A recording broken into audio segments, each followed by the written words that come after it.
Hello mga kaibigan! Magandang tanghali sa ating lahat. Good afternoon everyone. Ito na naman ang yung life coach at kanegosyo partner, Ate JB. Ayan, so for today's video kaibigan, napakaganda po ng topic na ating pag-usapan.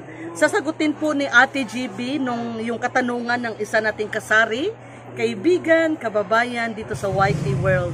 Ayan, so nagtanong po yung ating kababayan, dear friends, na isa ring sari-sari store business owner. Shout out po sa inyo, kapatid Merlon Jerusalem. Ayan, ano ba to? Ang hirap no. Hindi ko mabasa masyadong maliit kaibigan no. Shout out Merlon Jerusalem. Ayan. So ito po ang sabi or ang katanungan ng ating kapatid. Hello po, gandang gabi po. Paano po may tindahan ako na bagong bukas? Bagong bukas pa lang, kaso mababa po ng 5 pesos bawat presyo. Paano kung magalit sa amin ang ibang tindahan? Ano po ang magandang gawin? Ayan mga kaibigan, no? Na problema, medyo na-worry. Hindi naman talaga problema, medyo na-worry yung ating kapatid. Kasi nga may bagong bukas siya na tindahan. Ayan, congratulations! May nadagdag sa ating grupo kaibigan. Isa na namang tendero. Thank you so much. Magandang negosyo talaga ang sari-sari store business kaibigan. Kaya naman marami ang humaling. Maraming gustong magkaroon nito. So kaibigan, ang tanong ng ating kapatid, paano po no? Mababa daw kasi ng 5 pesos. Wow, grabe naman. 5 pesos, masyadong mababa talaga. Mababa ng 5 pesos ang presyo ng kanyang mga produkto, mga paninda, kaysa kanyang mga kakompetensya. Ngayon, ang tanong niya, ano daw ang gagawin niya para hindi magalit yung kanyang mga kakompetensya? And kaibigan, napagandang katanungan. Bago natin ito sagutin, kaibigan, sana kung hindi ka pa nakasubscribe kay Ate GB, sana naman mag-subscribe ka na kay Ate GB and then pakihit na rin notification bell para mapanood mo rin yung other videos ko na tiyak makakatulong sa iyong pag-asenso.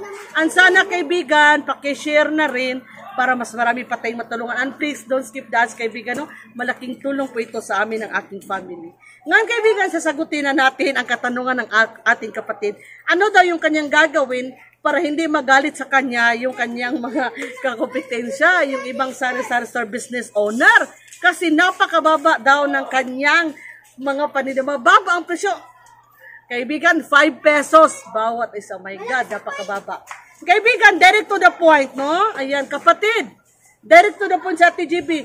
Huwag kang mag-alala. Huwag mong isipin kung ano ang mararamdaman, ano ang sasabihin ng iyong kakompetensyo. Mas ma-worry ka, mas mag-alala ka sa iyong negosyo. Kasi, kapatid, pag masyadong mababa ang presyo ng iyong mga paninda, lalo't nag 5 pesos, ayan, so whether you will like it or not, malaki ang chance na malulugi ang iyong negosyo. Alam ko siguro mahirap maintindihan, pero nangyari po ito, hindi na ako lalayo. Dito lang sa kapitbahay namin, dear friends. Sa place namin, maraming tindahan. Yung tindahan niya ang pinakamura. Yung mga paninda niya mura. Kahit yung mga bahay ng kapitbahay ko, no, malapit lang sa tindahan ko, dinadaanan ng noon yung aking sari-sari store. Bakit? Napakamura kasi ng paninda ng aking kapitbahay. Mura talaga, dear friends. Pero, alam nyo ba kung ano nangyari? Ilang buwan lang, siguro lumagpas ng 1 taon, nearly 2 years siguro, nagsara po ang kanyang tindahan. Bakit kaya, no? Kaibigan, ganito kasi yun. Sa pagpipresyo, alam naman, tayong lahat, gusto natin dumami yung ating mga customers, gusto natin yung customers ng ating kakompetensya, dito na bibili sa ating tindahan. So, it's normal thing. It's a normal thing. Kaya yung iba sa atin, mag-engage sa price war, yung tinatawag nila na price war, yung iba, babaan talaga ng babaan ang presyo ng kanilang mga paninda. Kaibigan, isipin nyo, yung pagpipresyo ng ating mga paninda, hindi lang tayo nakabase sa puhunan. For example, magbibigay si Ate GB ng example. Ito na lang, si Bioderm. Ang puhunan dito ay 16 pesos plus, mga 17 pesos si Bioderm. Ngayon, ang bintahan dito sa amin ay 20 pesos lang. So, kumikita kami ng 3 pesos isang Bioderm. Ayan. Yung kakompetensya ko po, meron namang same price sa akin. Pero yung isa kong kakompetensya, ito ang tinda niya ay 18 pesos. 18 pesos lang. So mga 1 peso lang mahigit ang kanyang tubo. O di ba napakaliit. At yun na nga, marami sa mga kaibigan, pati kaibigan ko, pati kamag-anak ko, doon na bumibili. Yung tiyahin ko, nakita ko bumili sa tindahan niya. Hindi ko naman sila masisisi. Kasi po, napakamura ng paninda niya. Again, katulad na sinabi ko kanina, nag-close. Bakit? Kasi naman kaibigan, pag tayo ay nagpapatong, nagpe-presyo, naglalagay ng tubo ng ating mga paninda, hindi lang yung kapital. Kung ang kapital mo nito ay 17 pesos, at 1 peso lang yung dagdag mo, or 2 pesos kaibigan, well, okay naman yun. Pero tandaan natin, meron tayong mga expenses while handling our sari-sari store. May babayaran tayo every month, kuryente, ilaw. Saan natin kukunin? Baliit lang yung tubo natin, di ba? Pamasahin natin. Pag tayo namamalingki, nag-grocery, mamamasahe tayo. Kung mayroon ka sasakyan, katulad kay Ate GB, bibili tayo ng gasolina. Bayad pa sa kargador, yung taga-buhat ng mga sako-sakong bigas, magbibigay pa tayo ng tip, di ba? Kunti lang yung tubo mo, kunti yung profit mo. Dapat dyan ka ma-worry, kaibigan, kasari. Kasi nga, siguro, in first few months, first, second, third, fourth, 5 months, siguro, hindi mo pa mafe-feel na palugi na yung negosyo. At siguro happy ka, kasi nga mura ang yung paninda. Siyempre, maraming bibili sa tindahan mo kasi mura. But in the long run, hindi mo lang namamalayan, kumukunti ang iyong mga paninda. Bakit naman? Malaki nga ang perang pumapasok sa iyo, yung sales mo, yung benta mo malaki, pero napakababa ng profit mo. Lalo na pag hindi ka gumagawa ng inventory, ay hindi mo malalaman. Siguro after 5-6 months, may isip mo, bakit kumukunti ang laman ng tindahan ko? Marami naman akong suki, maraming bumibili. Kasi mahirap nang i-roll yung ating kita. Yung ating profit, yung ating sales, yung ating benta, mahirap ma-roll. Kasi nga, doon rin tayo kumukuha ng expenses. O diba? Maliban na lang dyan, except kung mayroon kang other source of income, hindi lang yung tindahan mo. So kung mababa talaga ang presyo ng iyong mga paninda, okay lang. Kung yung tindahan mo, hindi lang ito yung source of income mo, meron kang isang other negosyo, meron kang trabaho, okay lang. Pero napakahirap kaibigan, pag itong lang yung tindahan mo, ang meron ka, tapos mababa pa yung presyo mo. Magagalit talaga yung mga kakompetensya mo. Hindi ako nagalit sa aking kakompetensya noon, na napakababa ng kanyang presyo, pero para bang nasaktan ako, ayan. Nasaktan ako kasi nga alam niya kung magkano yung bintahan namin, pero yung tinatawag sa amin na nag-dive siya ng price, alam na niya kung magkano bintahan, tapos binabaan pa niya. Okay lang kung magbaba ka ng 1 peso, 2 peso, bawat paninda, bawat produkto. Pero yung 5 pesos, grabe naman yun. So, ma-worry ka. Dapat mag-alala po kayo, kasari, sa magiging estado ng yung negosyo. Huwag kang mag-alala kung anong sasabihin ng yung kakompetensya. Nasabi ko na ito noon, huwag kang makinig sa yung kakompetensya. Bagkos, makinig ka kung anong sasabihin ng yung mga customers. Bahala na yung mga kakompetensya mo, anong pagkalat nila na mga salita, tungkol sa iyo, maganda or mabuti, ayan, huwag ka makinig. Ang importante kung anong sasabihin ni customer. Ayan. So, yung sasabihin ni customer, ayan, maganda talaga dahil napakababa ng iyong mga produkto. Ayan, plus iyon kaibigan.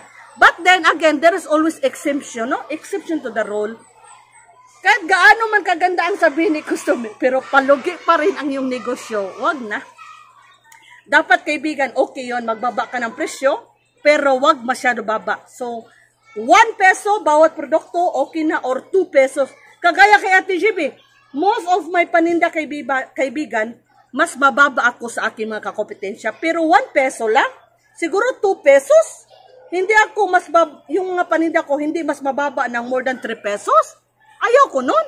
Oo nga, dadami yung customers ko, dadami yung suki ko, kasi napakamura na aking mga paninda. Ang tanong, talaga bang kumikita ako? Talaga bang kikita ako in the long run? Hindi. Kasi nga, napakalit. Wala naman kaming maraming other source of income, no? meron ako mga maliliit na other sources of income, pero ito talaga yung tindahan, yung main source of income namin. Kaya, hindi po ako nag-engage sa mga price war. Kung meron po akong kakompetensya na mababa talaga ang presyo nila, chinecheck ko muna. Kung parihasan ko sila, hindi ba ako malulugi? Kung parihasan ko yung presyo ng mga paninda nila, kikita pa rin ba ako? Kung hindi, wag na lang, bahala na sila. Kasi this is based on my experience also. At yung kung anong nakita ko sa kapitbahay ko, na noon napakamura ng kanyang mga paninda, pero nag-close din siya after siguro one year. Kasi nga, wala nang pang-roll, napakababa kasi ng presyo. Kaya again, kaibigan, no? Shout out again sa ating kapatid na si Marlon Jerusalem.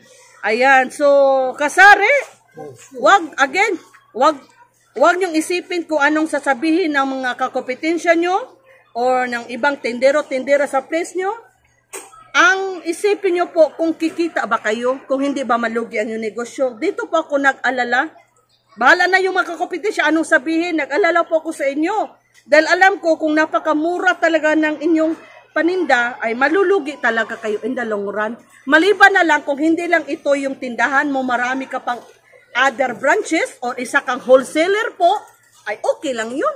Kahit 1 peso lang tubo natin sa bawat paninda, wholesaler ka naman, marami talagang bumibili sa iyo, okay lang yun. Pero kung isa kang sari-sari store owner na maliit lang tindahan, katulad kay Ate GB, wag naman magbaba talaga ng presyo. Aside from magagalit sa iyo yung mga kakompetensya mo, malulugi ka talaga. Ayan, so trust me po, darating ang araw, malulugi ang negosyo mo pag napaka-baba ng presyo mo. Dapat talaga yung profit natin, 10% pinakabababa hanggang 15 to 20%. May mga paninda nga ako na 30% ang aking kita. So, as much as possible, yung profit natin wag bababa sa 10%. Kasi hindi naman tayo wholesaler, isa tayong retailer, di ba? Again, magagalit talaga yung ibang mga store owners pag mura yung ating mga paninda. But okay lang kahit magalit sila. Ang sa akin, paano na yung negosyo natin? Napakamura ng ating mga paninda pero malulugi tayo in the long run. Wag naman, okay, di ba? Ayan, sana nasagot ko po yung inyong katanungan. And thank you so much mga kaibigan. Tinapos nyo po hanggang dulo yung aking video. Alam ko, makakatulong po ito sa inyo. Lagi lang tandaan ha, yung parating sinasabi ni Ate GB. Hindi mahirap, hindi imposible na umasinso ang buhay natin. Basta ba masipag tayo, madiskarte tayo, may tamang disiplina sa sarili, and then we have God in our life. Tiyak asinso ang buhay natin, kaibigan. Tiwala lang. Again, thank you so much sa inyong pagmamahal kay Ate GB. I also love you guys. Thank you so much. God bless.